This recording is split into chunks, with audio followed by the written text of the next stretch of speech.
Hi, welcome to Vlogmas, the 8th.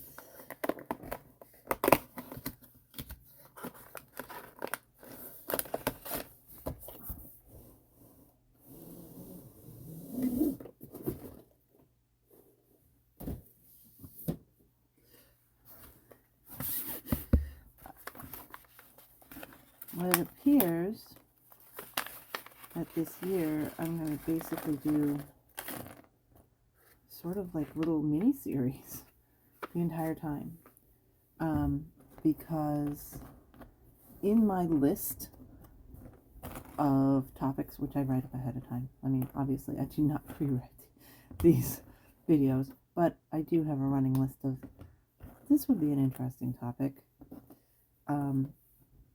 It was the topic of the pros and cons of working, which might sound weird. Am I too far over? I'm definitely too far over. Which would go sort of hand in hand with the video that I made yesterday, which I understand now that I am mispronouncing, and it's Hakikimori, maybe? I don't know. I mean, it's with them. It's not just, oh, I'm not going to work. It's that is legitimately holding up, which I think is a local term. But you know, and this topic is probably something that a few years ago would have been like ridiculous. Like, what?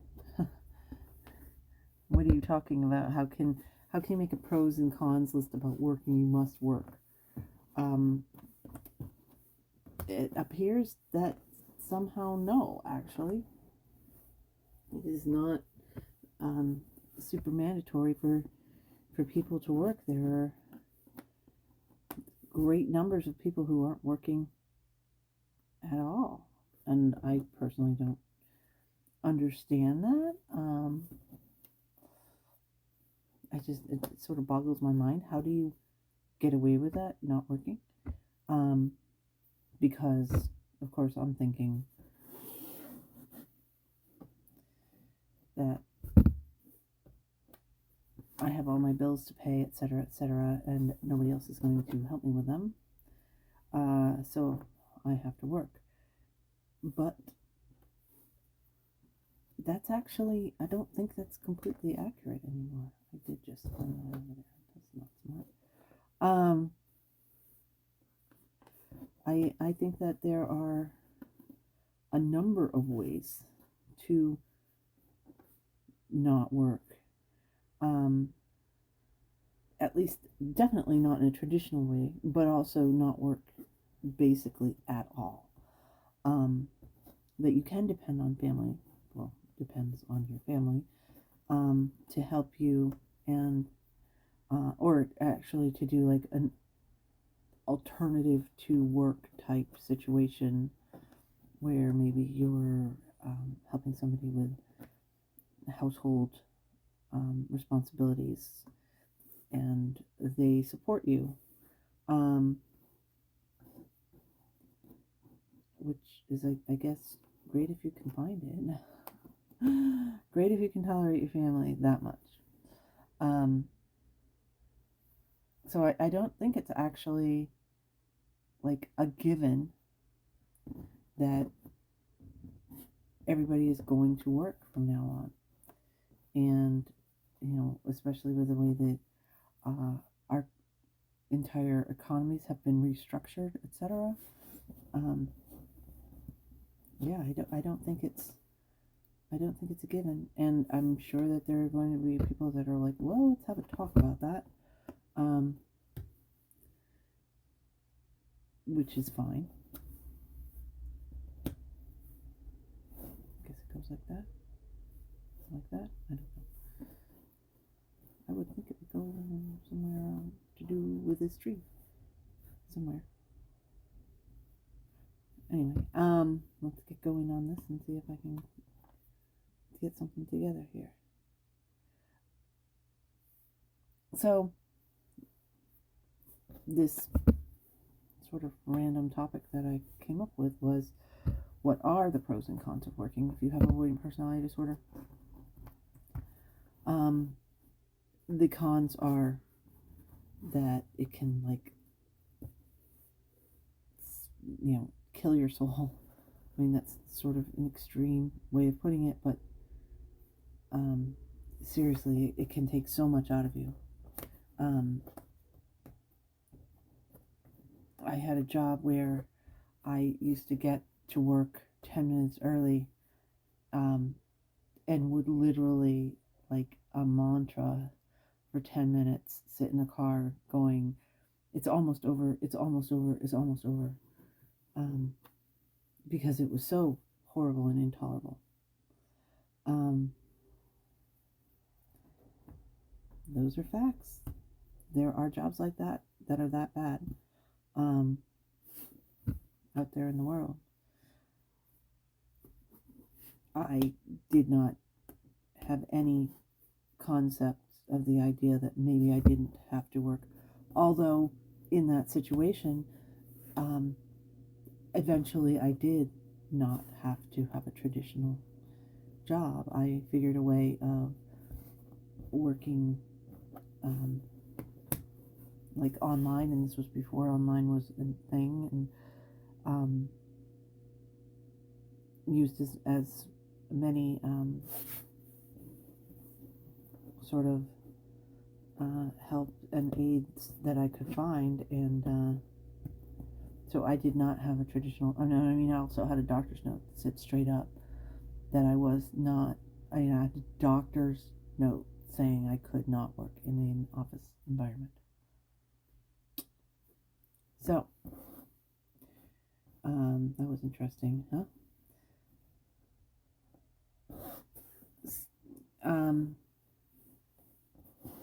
So there are some pretty serious cons to working, as far as taking a toll on your mental health. These are unfortunately just a fact. The way that most jobs are set up. However,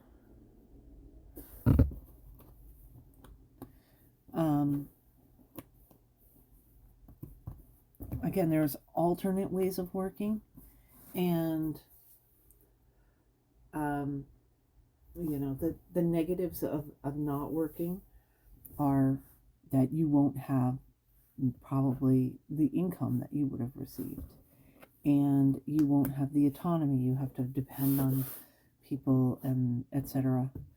to help you survive. And can you tolerate that? Some people can, and some people just cannot tolerate the idea that anybody's doing anything. Like I don't know. I can't stand the idea that I owe people, so I do not accept help from people. Just a fact. It's not my best trait, to say the least. But I know that about myself, and there we go. So in my case, that would be a very difficult thing for me to do, is to stop working and depend on other people. So those are some pretty solid negatives to working, in any capacity, which is your mental health, that you would have to depend on people that maybe would be toxic to you, and you would probably have a much lower income. Not necessarily, because if you sort of planned on stopping to work, you could have a income sort of set up for yourself. You could, if you had savings, you could live on that. If you had a way of getting in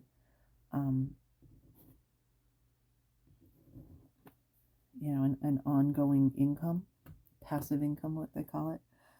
You could plan on it and stop working and still have an income. It wouldn't be the same income, but you could. People done it. So, don't dismiss out of hand the idea that you can't work.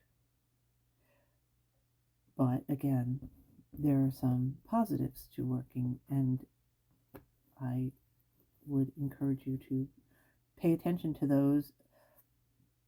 First of all, because if you stop working and you stop having these positives in your life, it might not be as good of a experience as you would have hoped.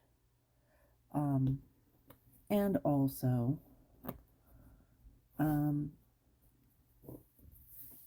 anyway, so let me talk about the positives. I'm sort of getting all over the place, as usual. The positives to working for a person with avoidant personality disorder, in addition to all the things that you would be avoiding if you didn't have to, say, depend on other people, etc. I think that the biggest positive, well, there's two of them. One is that you would have structure in your life,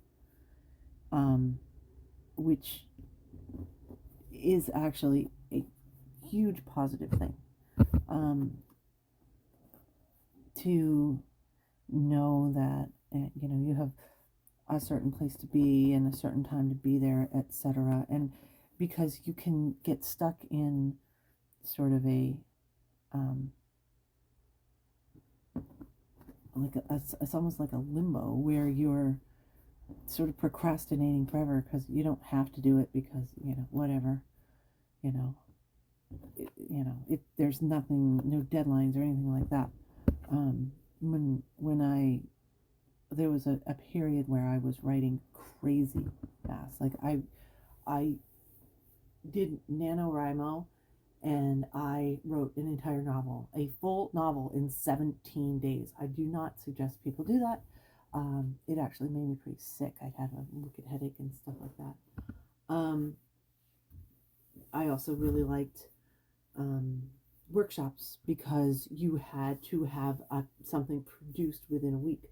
That sort of thing, that can really help. And then the other thing that's just, it seems like a negative, but it's a real serious positive, is having coworkers and having people in your life.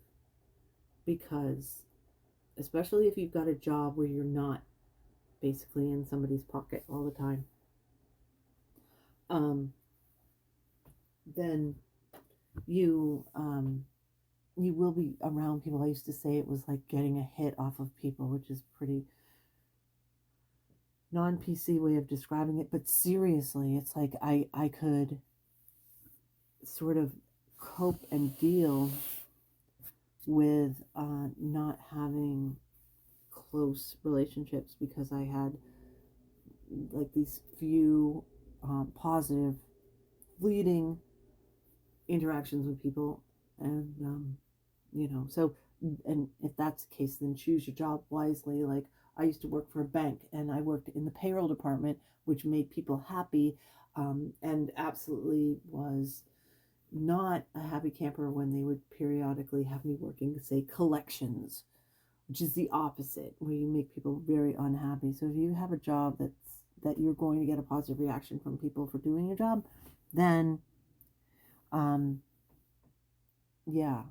then you will have this little hit off of people, and it can help sustain you, and hopefully not drain you too much. That is the thing. You got to sort of thread that needle to get the positives of being around people and not being completely isolated, and not be so drained that you can't take whatever tiny steps you're making in your life to make your life better.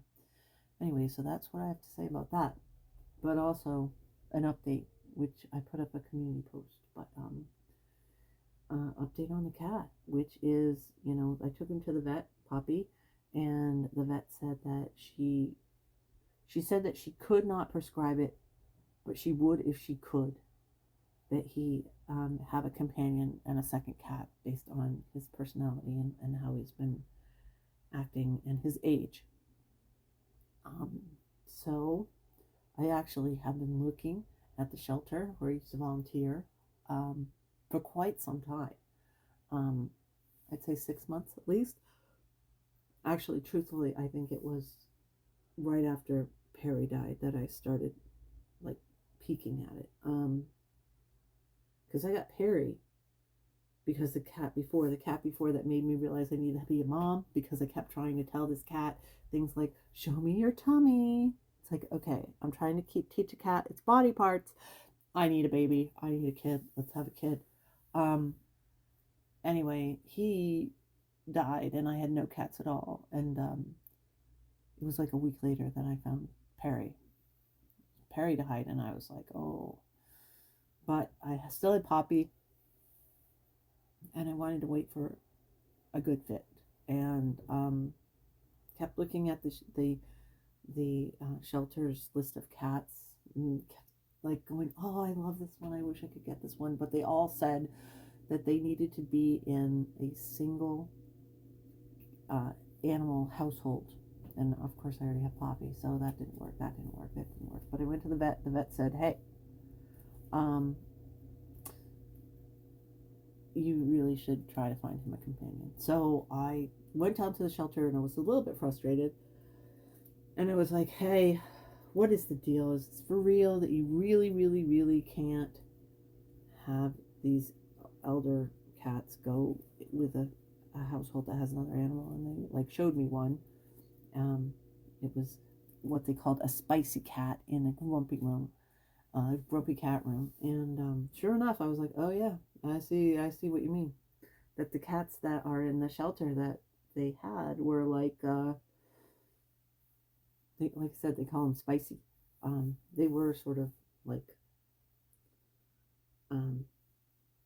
just not interactive type cats. I mean, the thing is, you get a cat out of shelter and the personality can completely change. But while I was in there, I saw this other cat who was brand new. She wasn't even on their list. They didn't even have the full rundown of what had happened with her. And they had to go pull out her file, etc., because they just didn't know that much about her. She'd been in the shelter for about a month. Her owner had died. She is 14 years old, and she had severe hypothyroidism that was untreated for the past year. So a year ago she weighed 12 pounds. Now she weighs 5. Poppy weighs 20 pounds. But she is very sweet, and she was not reactive to the spice cats. So, you know, they were actually doing testing on her personality before they were going to let her go. I adopted her. So I have a new cat. Her name is Lucy, and she is doing her I'm going to hide in the house stage, which is probably going to be like at least another day, maybe 3 days total, where, you know, I'll notice that she's eating the food that I put out for her because it's different food from what Papa eats, and see that she's using the litter box, and yeah. But she's hiding real good. I'm not really sure where she is, and she's so small she could get anywhere. So she's sort of trying to acclimate, but she is very sweet and kind of cute, and I don't have a good picture of her. She's interesting colored cat, and massive feet. She has double paws. So I can't wait to get some weight on her. They hope for another 2 pounds on her so that she'd go up to 7. I think I can do a little better than that. And at 14, you know, when I adopted both Pansy and Pixie. They were 13 when I had them, and Pixie lived till she was just shy of 17, and Pansy lived till she was 19. So you never know when you get a cat that old how long you'll have her, but she's healthy. I mean, she doesn't have diabetes, she doesn't have kidney disease. She doesn't have heart disease. She had hypothyroidism. She actually was not responding to medication, probably because it was so advanced. So they actually removed her thyroid. So she's got stitches down her neck right now. I'll have to take her back. You have to do it anyway. Take her to a regular vet to get them to get to know her and get a baseline established and all that stuff. So they'll pull the stitches when they do that next week. And yeah, that's that update. So I guess that's my Christmas present to myself and to Poppy, that he gets a companion. And I guess that's enough for today. So I'll talk to you tomorrow. Bye.